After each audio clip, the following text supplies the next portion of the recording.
Before I deliver my message, please join me in a moment of silence for our country's POWs, MIAs, and the brave men and women who are currently serving in harm's way.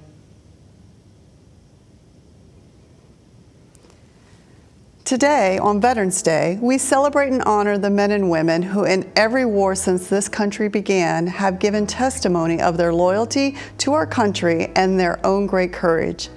Just as Memorial Day is to recognize those who paid the ultimate sacrifice for our country, Veterans Day is about reflection and an occasion to show appreciation as we celebrate and honor Americans' veterans for their patriotism, love of country, and willingness to serve and sacrifice for the common good. As it is a day to thank those that have served in the ranks, it is also a day that offers the veterans an opportunity to thank those who have gone before us. Today, there are approximately 19 million living veterans in the United States. I ask all of you to join me for a few seconds and close your eyes. Now, I am going to say a word.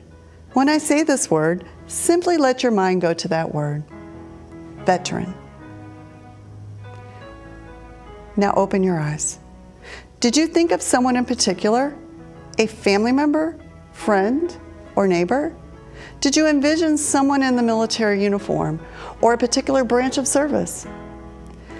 There are 26,507 veterans here in Stark County. I am humbled and honored to advise that in Stark County, the class of 2020 had 97 graduates that joined the military. What is a veteran? As we all may know, a veteran is a man or woman who raised their hand to serve in our country and wore the cloth of this great nation. What I want to focus on today is the question, who is that veteran? Who are the 26,507 veterans in Stark County? A veteran is that silent war hero that would have given you the shirt off of their back, but would not ask for help. A veteran is that D-Day survivor that spends his days in a wheelchair staring out the window of his room in the nursing home, watching the invasion over and over. And when you call him a hero, he tells you the real heroes didn't make it off the beach. A veteran is that 19-year-old woman with shrapnel embedded in her face, hoping that people won't stare as she walks of the halls of the university trying to fit in. A veteran is the nurse attending to your needs with the same hands that treated the wounded and held the hands of the dying. A veteran is that cashier at the grocery store that provides you customer service, just as they did when they were distributing mail call for their comrades in theater, hoping to deliver motivation and not disappointment. A veteran is that pastor standing at the pulpit delivering a sermon, just as they provided spiritual leadership to military personnel to understand the role of religion on the battlefield. A veteran is that truck driver that commutes through the night to meet the transportation and contract requirements, just as they did when they convoyed across foreign lands, dodging implemented explosive devices and rocket-propelled grenade launchers. A veteran is that school teacher who flies the American flag in the classroom, honoring their comrades that didn't make it home. These are true heroes, some of which I've served with. They are my comrades. They are my friends. They are the most common people who, without their uniform to distinguish them from everyone else in the crowd, they look just like every other face. However, behind their face and in their heart is a story that most likely has gone untold or unheralded. Most of us veterans believe that our contributions were small, but just part of our duty. But it is our individual efforts that have combined into a mighty force for freedom. In 1986, I raised my hand to serve our country. I was 17 years old with no goals. I really had no idea what raising my hand meant other than I was going to travel for free.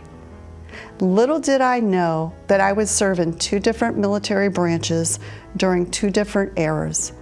What I do know, having served in 8 foreign countries, of which 3 were battlefields. My travels weren't free. As I wore the cloth of this great nation, led, trained, and mentored hundreds of comrades, I realized that I was part of something greater than myself. I was privileged, yet humbled, to serve amongst our country's heroes and stand the watch.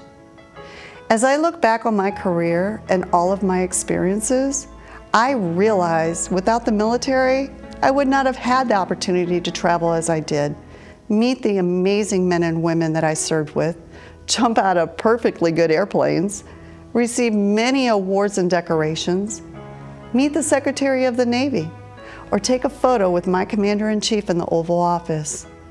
I also received trials that I endured.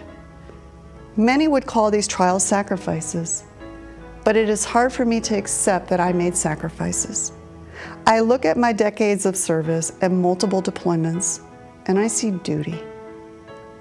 If I would have known what I would have endured in my life before I packed my duffel bag to head off to the unknown, I would have still left. My service was so much bigger than myself. That is my deep love for our country, my fellow countrymen, and you, the children of America. I would like to share with you a poem written by a junior high student.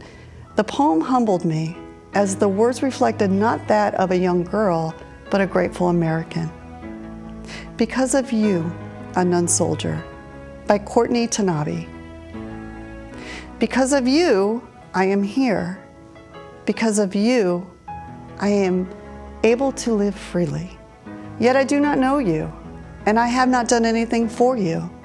But there you stand, ready to fight, and there you are, prepared to die for me. You've fought before, and you'll fight again for someone you do not know. So thank you, unknown soldier, fighting for me. I am here because of you, and I owe my future to you. Today, we celebrate Veterans Day. We celebrate the men and women that stood ready to fight, and it is because of them we are humbled and grateful. I think it most appropriate that we take the time and recognize them. Our World War II veterans are truly the greatest. This war was the bloodiest conflict and largest war in history. Our Korean War veterans fought in the forgotten war, and they are anything but forgotten. Our Vietnam veterans are the silent heroes of their generation and will forever welcome them home. Persian Gulf War veterans have been serving since August 2nd, 1990. This war has been ongoing for the past 30 years. Many of us have seen multiple tours and continue to answer the call. Peacetime veterans maintain the willingness to serve and in between these wars and answered the call if needed. Their service has not gone unnoticed. There are also heroes that didn't wear a uniform. About a month before my military retirement, my youngest daughter, who was in middle school at the time, provided me a copy of a poem that she wrote for English literature titled Where I'm From. I'd like to share this poem with you as well. Where I'm from.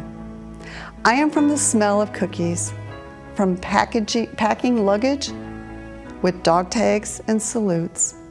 I am from yes ma'am and no ma'am, and most of all, suck it up.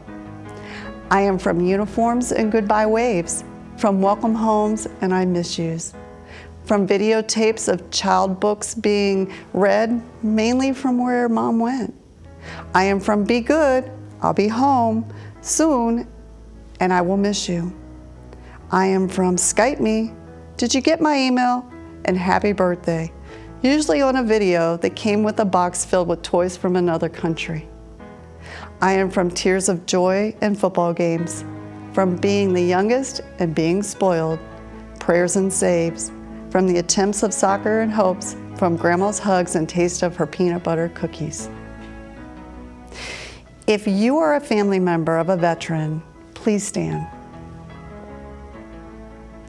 You too have sacrificed for our country through your support of your loved ones. Our absence affected you. You had our six while securing the home front, and I thank you for your support and your sacrifices. Please be seated. In closing, I would like to share one of my favorite quotes by Elmer Davis. "This will remain the land of the free only so long as it is the home of the brave." Most brave are not as interested in being honored as they are in honoring the values for which they gave so much body and soul. Values such as honor, courage, commitment, service to others and country. Our sacrifices are truly essential to the freedom of Americans. However, there is no bottom line for our sacrifices. When we raised our hands to serve this great country, we signed a blank check to all Americans, payable with our lives. So know, every day that you live free, you are withdrawing from the account that we deposited our lives in. Go back to who you may have thought of when I said the word veteran. When you leave here today, thank that veteran for their service to our country. Thank them for securing the freedoms and liberties that we enjoy each day. Principal Lautenschlager and Vice Principal Parr, thank you for inviting me to share in the celebration of America's heroes.